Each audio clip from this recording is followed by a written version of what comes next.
This is Philip Rostek speaking. This is part 2 of something I call my life. And last time we ended up with me going to Penn State and it being a good decision because it was a very good liberal art university, especially in the late 60s. The university had put department heads in and brought department heads into the school that were leaders in their field. The music department had brought in the concert pianist of note, Earl Wild. I studied in the art department, and they had brought in Eugenio Battisti from Italy to teach courses in art history. And so it was a lively place then, and the emphasis was on creating doers. And that idea of performance was at the forefront during that period of time. And I benefited, I think, from that. My first experience in year 1 was studying with George Bogart. And I didn't do too well in the first semester with George. In the second semester, we started doing things about color. And that's when I had a little bit of a breakthrough there. But I was coming from far back in my experience. And I was learning so much from George that it was all that I could do to assimilate it and try to do that efficiently. I learned a lot from him. And in my future courses, George would come in and give me good advice. And he took me to Petit Library and we checked out books about how to accomplish simultaneous color in painting. The first teacher that I had that actually told me that I was good was Bill Hansen when I took watercolor painting with him. It's important, I believe, because the world in subjectivity can beat down a person quite easily. It only takes one person to tell you that you're good before your confidence level goes up. My teacher of note was also my academic advisor, George Zoratish. He was a very fine person, kind, and very helpful, and he taught painting and drawing. I always learned things from George, and he had a very soft way of teaching, nurturing in a certain kind of way, but not silly. He was great. I also studied with Harvey West and took I don't know how many drawing classes. Anytime there was an elective course, I studied drawing, figure drawing, especially anatomy drawing. Harvey West was an exceptionally fine draftsman. My drawings were more whimsical, even though they might attempt to be academically more accurate.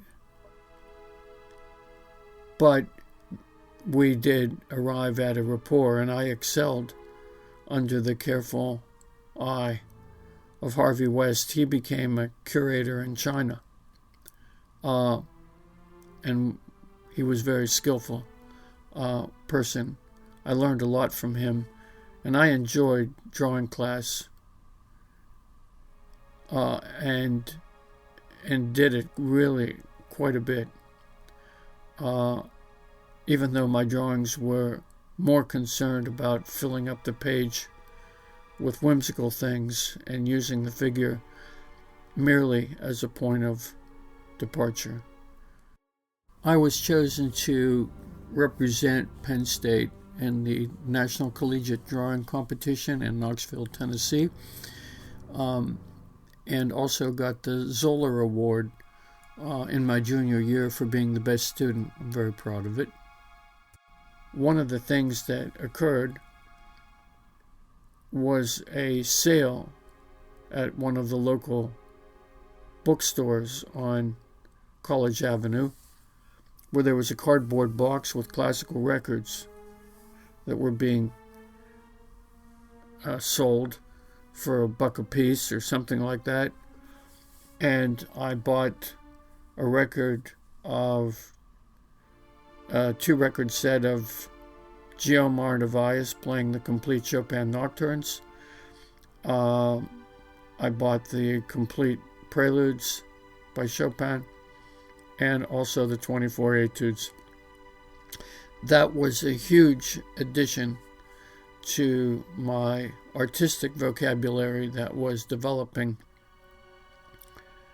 And I also, at that time, right around then, I met 2 people that I should mention. John Banja, who was very, very good pianist. After dinner one night, he was playing music in one of the dorm pianos. I hung around. We had a conversation. John played me a piece of music. Afterwards, he said, "Do you know what that is?" I said, "No, but Itzhak Albaneth wrote it." That really impressed him, and we had, to this day, a marvelous friendship that is based on the romantic piano, especially. I also met John Runner. John lived in State College, was a State College kid. He liked artwork. He was good at it. And he was also very good at knowing things about the natural world that was around Penn State. It's beautiful up there. They call it Happy Valley. He was good at canoeing. He knew about tumbling rocks. He knew all the trees, their names. He was good at fishing. And so the natural world that was so beautiful around Penn State was his playground. He knew all about it, all the interesting places to go. He shared all of that stuff with me. He's in Santa Fe, or close to Santa Fe now, where he's lived for a while. He likes the desert, and he works in stained glass. So the friendship that I enjoyed with those, especially those 2 people, really enriched my life and broadened my perspectives on things. Penn State brought many personalities in from the outside to make sure that the community was enriched by things that were going on in the world. I saw Van Cliburn play the piano. I saw Byron Janis play the piano. And I also saw Philippe Entremont play the piano. I had mentioned Philippe Entremont when I had his record called Clair de Lune in part 1. I will mention him more as we move forward as Mr. Entremont made a big impact on me in my artistic meanderings. I do like the French school of piano playing. It's characterized by not too much pedal, clarity, an intellectual kind of overlay, not too much overly interpreted cleanliness in presentation. His work is, Mr. Entremont's piano playing is very much like that. He does not over-interpret things. I like that. It's not distant, it's not uncaring, but it's objective in a way that I feel is respectful to the music. And that was what I was trying to do with my work, especially my paintings and drawings, as I was learning things at Penn State. I had met Mr. Entremont when I was 16, backstage in the Greensburg High School auditorium, where he gave a magnificent recital. I still remember it to this day. Scarlatti sonatas, a Mozart sonata, Schumann's symphonic etudes. I think after intermission there was another piece by Schumann, a short Butterflies, I think.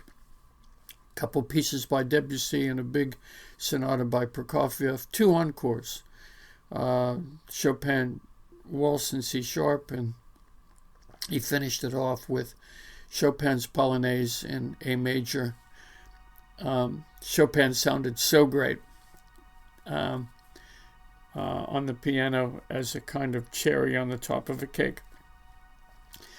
I had never seen execution like that live, and I was so impressed by the formal wear that Mr. Entremont wore, white tie and tails. He was an exponent of high culture and had a responsibility historically to do things well. I really like that, and that will become a major factor in my life as I went to Carnegie Mellon after I graduated from Penn State. And I think that's a good place to pause before we start part 3.